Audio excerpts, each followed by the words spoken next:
Russia is collapsing soon, or at least that is the alarming impression Moscow appears desperate to project as it intensifies its accusations against the United Kingdom, using dramatic rhetoric to mask growing military, economic, and diplomatic pressure.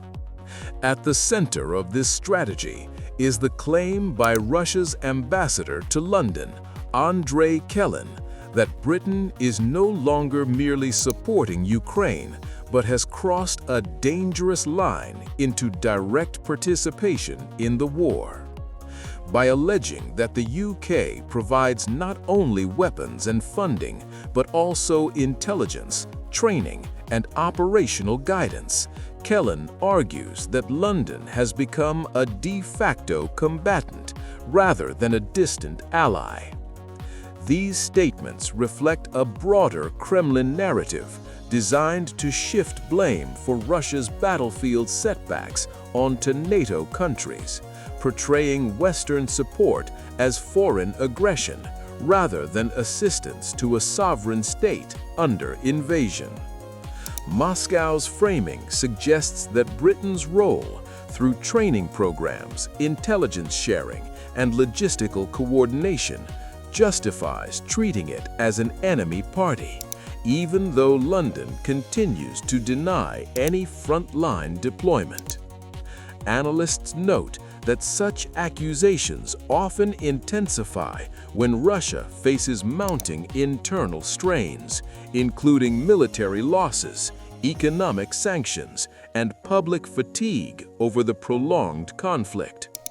By presenting the UK as an active belligerent, Russian officials seek to rally domestic support, justify further escalation, and deter Western governments from expanding aid. At the same time, these claims aim to blur legal and political boundaries under international law, creating ambiguity over responsibility and retaliation. In reality, while Britain remains one of Ukraine's strongest supporters, there is no independent evidence confirming direct combat involvement, making Moscow's narrative more reflective of strategic anxiety than verified fact. At least in the narrative Moscow seems to be projecting, as it escalates its claims that British military personnel are secretly operating inside Ukraine, suggesting that the Kremlin is growing increasingly anxious about the depth and effectiveness of Western support. According to Ambassador Andrei Kelin, British planners, intelligence specialists, and elite officers are allegedly embedded within Ukrainian structures, working under diplomatic cover and assisting with weapons deployment, battlefield coordination, and operational planning. Such allegations fit into a wider Russian information strategy that seeks to portray NATO countries as hidden participants in the conflict, thereby reframing Russia's war not as an invasion of Ukraine, but as a defensive struggle against Western interference.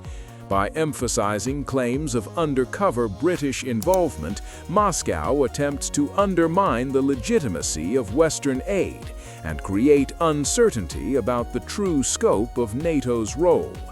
However, independent journalists and international observers have found no verified evidence of British soldiers engaging in frontline combat.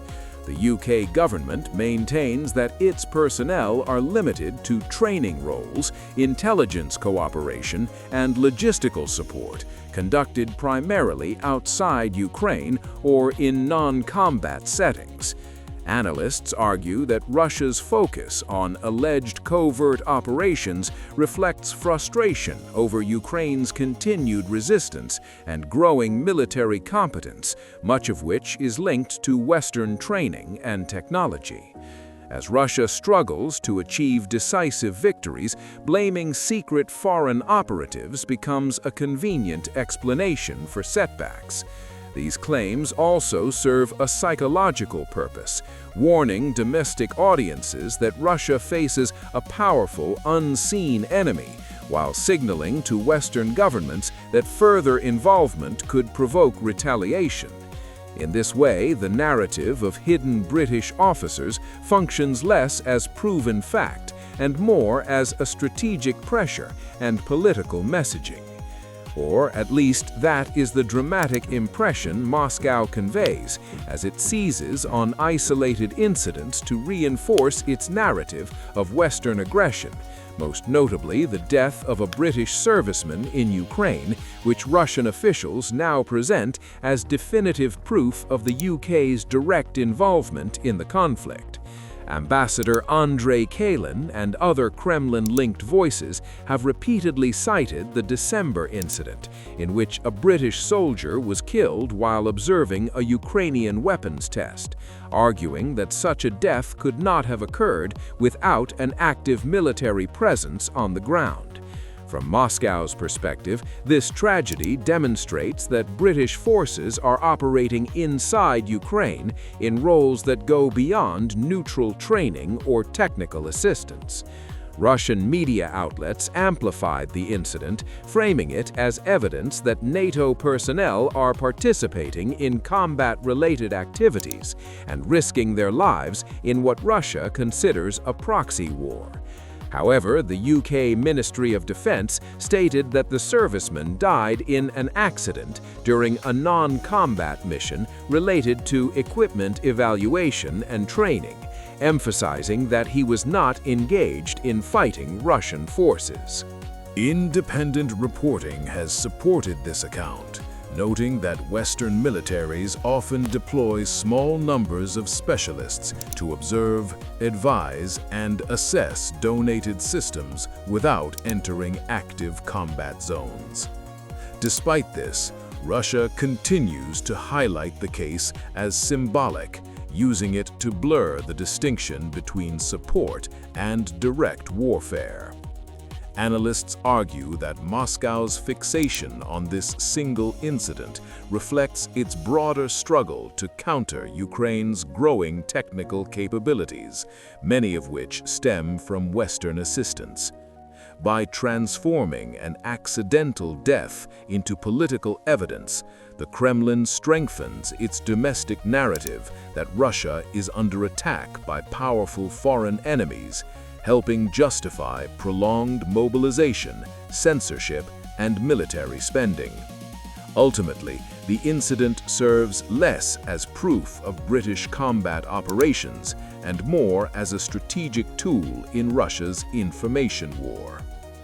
At least according to the increasingly desperate tone of its public messaging, as it turns its attention to blaming British veterans and foreign fighters for Ukraine's continued resistance and Russia's inability to secure decisive victories.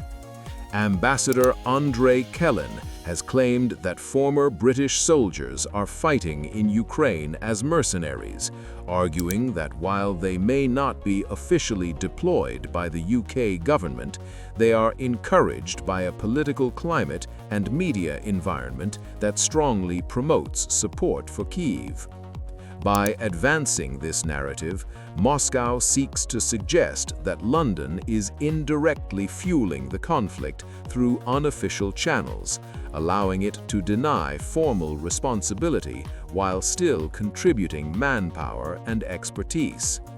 Russian state media frequently portrays these volunteers as proof that Western countries are waging a hidden war against Russia, using private individuals and contractors as proxies.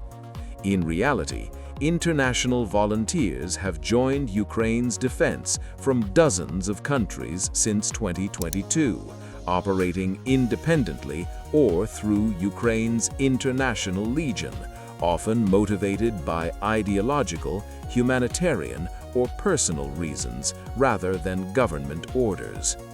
Western governments, including the UK, have repeatedly stated that such individuals act in a private capacity and do not represent official policy.